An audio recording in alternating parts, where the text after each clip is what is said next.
Frères et sœurs, comme je vous l'ai proposé, autant qu'il est possible, nous ferons ce cheminement de l'Avent avec un des guides les plus assurés qui soit dans l'Ancien Testament, c'est le prophète Isaïe. En effet, la plupart du temps, Isaïe, ça nous paraît lointain, on se rend compte que c'est des oracles magnifiquement écrits, que c'est plein de vitalité, d'intelligence, des images extraordinaires, mais la plupart du temps, on a du mal parce que lui-même, si je puis dire, était très pudique et ne racontait pas beaucoup ses états d'âme. C'est la différence avec Jérémie qui, lui, alors, s'étalait largement, n'est-ce pas ? Isaïe, c'est un homme qui a une vision, si je puis dire, politique, sociale de son peuple. Et nous avons vu, il y a 2 jours, dans un oracle qui, d'une certaine façon, doit inaugurer la prédication de Jérémie. Jérémie situe ce qu'est son peuple. C'est une vigne. Et c'est une vigne qui appartient à Dieu. C'est une vigne que Dieu chérit, choisit, entretient, protège. Et cette vigne, elle est, disons, l'objet de l'émerveillement de la part d'Isaïe. Et qu'est-ce qui se passe ? Il s'aperçoit que cette vigne, eh bien, elle ne donne pas le fruit que le Maître, Dieu, pouvait en espérer.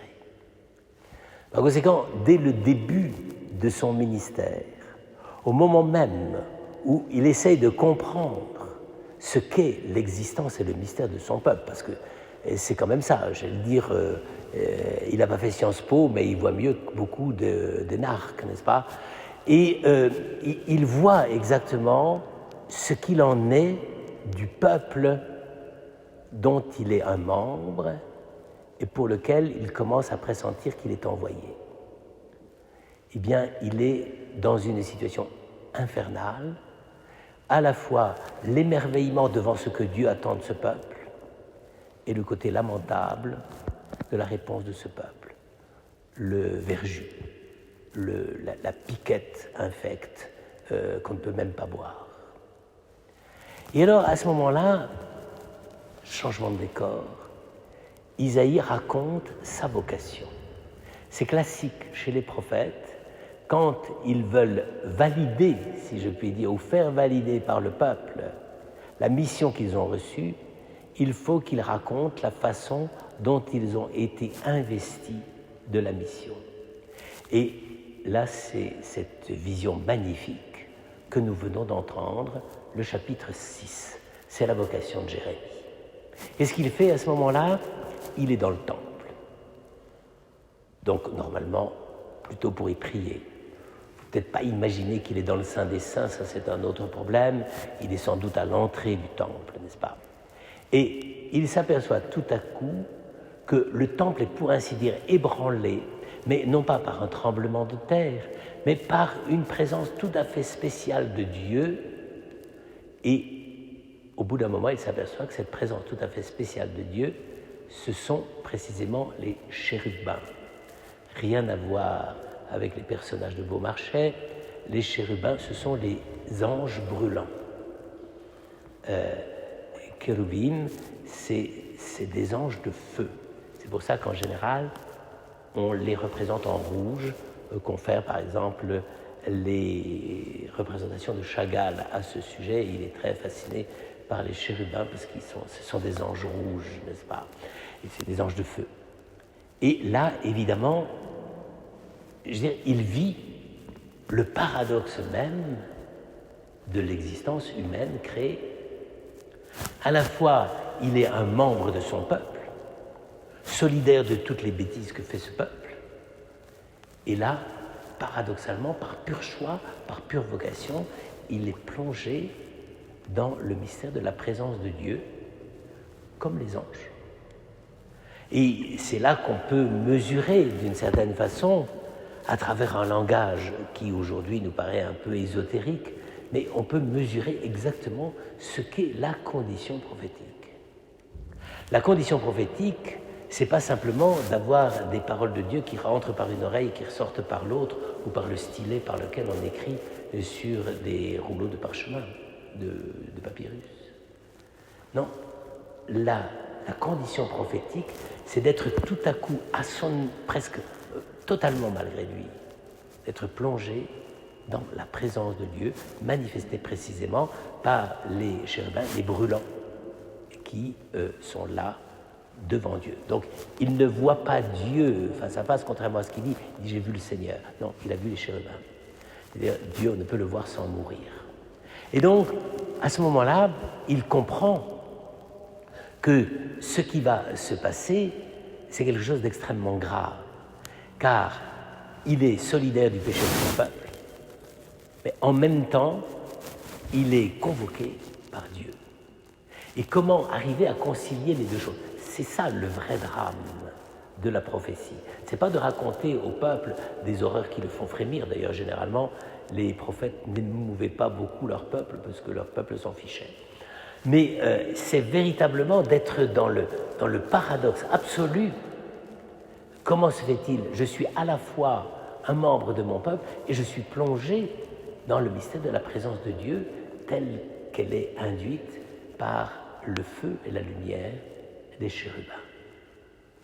Et alors à ce moment-là, évidemment, dans ce paradoxe, qui est le paradoxe du peuple de Dieu, le paradoxe de l'Église, le paradoxe d'Israël, dans ce paradoxe, il s'est dit, mais qu'est-ce que je fais ici? Je suis un homme aux lèvres impures et je dois parler à un peuple aux lèvres impures. Comment la sainteté de Dieu peut-elle entrer dans le mystère de l'existence des humains, dans mon existence d'abord et celle de ceux à qui je vais annoncer la parole? Et c'est là que Dieu dit, qui enverrai-je? Et pourquoi il envoie Isaïe? Parce qu'Isaïe a compris le problème. Sa mission prophétique ne sera pas d'abord le fait d'un choix en fonction de ses vertus, de ses qualités. Sa mission prophétique se fera en fonction de la docilité et de l'acceptation de la part de Isaïe de dire la vérité du destin historique et spirituel et divin du peuple au cœur même de son péché. Frères et sœurs, il fallait un recul immense. Ce n'est pas du journalisme, Isaïe. Il fallait un recul immense pour comprendre que la situation de l'homme, que la situation du peuple de Dieu était cette situation absolument paradoxale et incompréhensible. C'est incompréhensible d'être pécheur et d'être appelé par Dieu. Nous, on est habitués maintenant. On accepte les choses comme si ça allait de soi, mais on se trompe. Être prophète, c'est être brûlé, et c'est pour ça que Dieu dit, ben voilà, je vais dire au chérubin de te brûler les lèvres.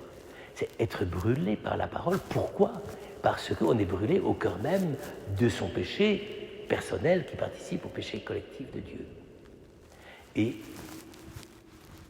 clou, si je puis dire, de cette révélation, c'est qu'au moment même où Isaïe comprend cela, donc Dieu lui brûle les lèvres, et puis après, il dit à Dieu, voilà, ce peuple va être brûlé, va être détruit.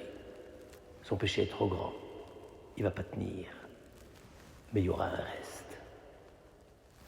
Frères et sœurs, c'est pas Isaïe qui l'a inventé, ça. Isaïe, il a été véritablement devant ce paradoxe. Comment se fait-il qu'un peuple comme le nôtre, qui est pécheur, puisse tenir devant le Dieu et qui est vêtu de la lumière et du feu des séraphins, des chérubins? Eh bien, c'est ça. C'est ce paradoxe absolu, et cependant, il restera un petit groupe, un petit reste. Et c'est ce qui a donné cette réflexion qui courra à partir de ça des années 700 jusqu'à Jésus, le petit reste d'Israël.